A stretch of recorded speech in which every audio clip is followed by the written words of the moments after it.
Boeing 787 Dreamliner விமானம் தீப்பிழம்புடன் வெடித்து சிதறியதால் அதில் இருந்த எவரும் உயிர் பிழைத்திருக்க வாய்ப்பில்லை என்று அகமதாபாத்தின் உயர்மட்ட காவல்துறை அதிகாரி தகவல் தெரிவித்திருக்கிறார். அந்த விமானம் வெடித்து சிதறியதால் அதில் இருந்த 230 பயணிகள் 10 விமான நிலைய ஊழியர்கள் மற்றும் 2 விமானிகள் உள்ளிட்ட 242 பேரும் உயிரிழந்திருக்க கூடும் என்ற அச்சமூட்டும் தகவல் வெளியாகி இருக்கிறது. இந்த விமான விபத்தில் எவரும் உயிர் பிழைத்திருப்பதற்கான வாய்ப்பே இல்லை என்றும் தெரிகிறது. இந்த விபத்தில் விமானம் தரையில் விழுந்து நொறுங்கி விபத்துக்குள்ளானதில் ஒரு 40 பேர் வரை படுகாயம் அடைந்திருக்கிறார்கள். 25 காயமடைந்தவர்களின் பட்டியல் வெளியாகி இருக்கிறது. அவர்களின் உடல்நிலையிலும் அந்த தீ காயங்கள் கடுமையாக இருப்பதால் அவர்களுடைய உடல்நிலையும் அங்கு மிக மோசமான நிலையில் அவர்களுக்கு சிகிச்சை அளிக்கப்பட்டிருக்கிறது. இதனால் உயிரிழப்பு மேலும் அதிகரிக்கக்கூடும் என்ற தகவலும் வெளியாகி இருக்கிறது.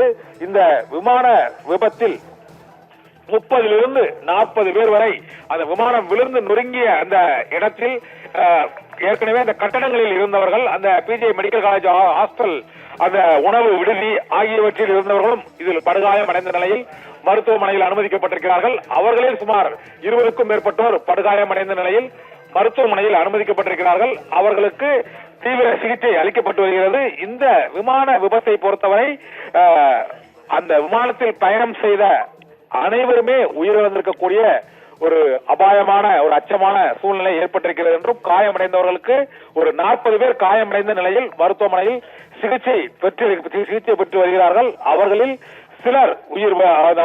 பலர் உயிர் பிழைக்க கூடும் என்ற ஒரு எதிர்பார்ப்பு எழுந்திருக்கிறது. இருந்த போதிலும் விமானத்துக்குள் இருந்த பயணிகளில் அந்த விபத்தில் உயிரிழந்தவர்கள் எவரும் உயிர் பிழைத்திருக்க வாய்ப்பில்லை என்பதை அந்த அகமதாபாத்தின் அந்த காவல்துறை உயரதிகாரிகள் வட்டத்தில் தெரிவிக்கக்கூடிய அந்த தகவலாக இருக்கிறது.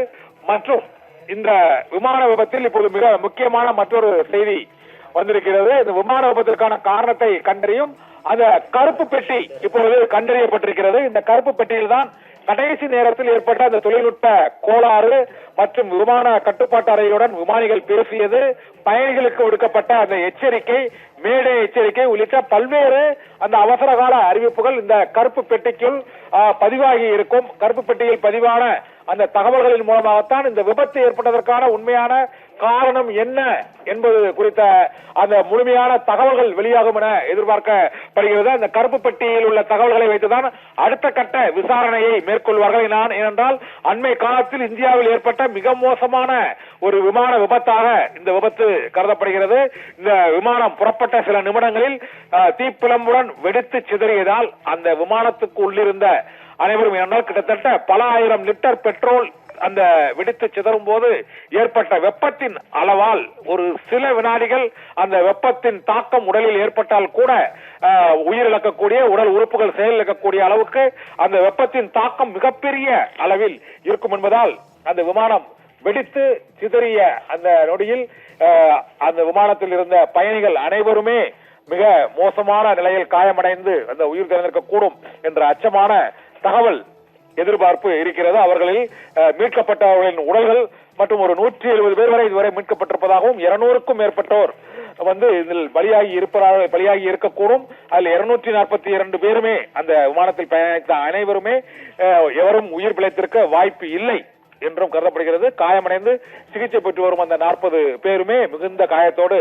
சிகிச்சை பெற்று வருகிறார்கள். இப்போது மீட்கப்பட்ட அந்த கருப்பு பெட்டியில் விமானத்தில் ஏற்பட்ட அந்த கோளாறு என்ன, தொழில்நுட்ப பாதிப்பு என்ன, எதனால் விமானி கிளம்பிய சில நிமிடங்களிலே தரையிறக்க முயன்ற போது அந்த விமானிக்கும் விமான கட்டுப்பாட்டு அறைக்கும் உள்ள தொடர்பில் அவர்கள் பேசியது என்ன என்பது உள்ளிட்ட பல்வேறு விவரங்களும் பதிவாகி இருக்கும். அந்த கருப்பு பெட்டி விமானத்தின் வால் பகுதியில் உள்ள அந்த விமான பெட்டி, அந்த கருப்பு பெட்டியிலிருந்து பெறப்படும் தகவல்கள் மூலமாக விபத்து ஏற்பட்டதற்கான உண்மையான காரணம் என்ன என்பது குறித்த அந்த அதிகாரப்பூர்வ தகவல்கள் அனைத்தும் அந்த கருப்பு பெட்டிக்குள் பதிவாகி இருக்கும்.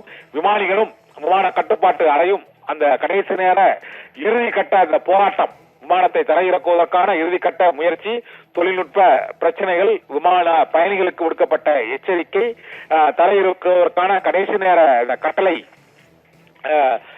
வாக்கியங்கள், அவர்கள் அந்த விமான கட்டுப்பாட்டு நிலையத்திலிருந்து அவர்களுக்கு கொடுக்கப்பட்ட அந்த பல்வேறு உத்தரவுகள் உள்ளிட்ட அனைத்துமே அந்த கருப்பு பெட்டியில் பதிவாகி இருக்கும். அதே போல விமானி அந்த விமான கட்டுப்பாட்டு அறைக்குள் பேசியது என்ன என்பது உள்ளிட்ட கடைசி நேரத்தில் விமானம் விபத்துக்குள்ளாவதற்கு இந்த கடைசி நிமிடத்தில் நடந்தது என்ன என்பது உள்ளிட்ட விவரங்கள் தான் இந்த கருப்பு பெட்டியில் இருக்கும். அந்த கடைசி நேர உரையாடல் அந்த கருப்பு பெட்டி மீட்கப்பட்டிருப்பதன் மூலமாக பொதுவாக விமான விபத்துகள் மலைப்பகுதிகளில் கடல் பகுதிகளில் நடக்கும்போது 2-3 நாட்களாக ஆகும் இந்த கருப்பு பெட்டிகளை மீட்பதற்கு. இது விபத்து ஏற்பட்ட ஒரு கிட்டத்தட்ட ஒரு 4 மணி நேரத்தில் இந்த கருப்பு பெட்டி மீட்கப்பட்டிருக்கிறது. முழுமையான அந்த மீட்பு பணிகள் நிறைவடைந்திருக்கின்றன.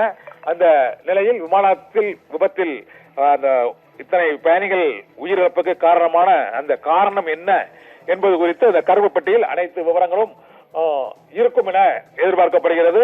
தற்போது இந்த விமான விபத்து ஏற்பட்ட பகுதிகளில் மீட்பு பணிகள் 80% வரை நிறைவடைந்து இருக்கிறது. முழுமையாக அங்கு இருந்த விமானத்தின் பாகங்கள் மற்றும் அதில் இருந்த பயணிகளின் உடைமைகள், கருப்பு பெட்டி உள்ளிட்டவையும் மீட்கப்பட்டிருப்பதாக இப்போது இந்த தகவல் வெளியாகி இருக்கிறது. விமான விபத்து ஒட்டுமொத்த தேசத்தையே சோகத்துக்குள்ளாக்கி இருக்கக்கூடிய இந்த அகமதாபாத் விமான விபத்தில் உயிரிழந்தவர்கள் மற்றும் அந்த விமான விபத்துக்கான காரணம் உள்ளிட்ட இறுதிக்கட்ட விவரங்கள் இப்போது அதிகாரபூர்வமாக தொடர்ந்து அறிவிக்கப்பட்டு வருகின்றன. தீபிகா.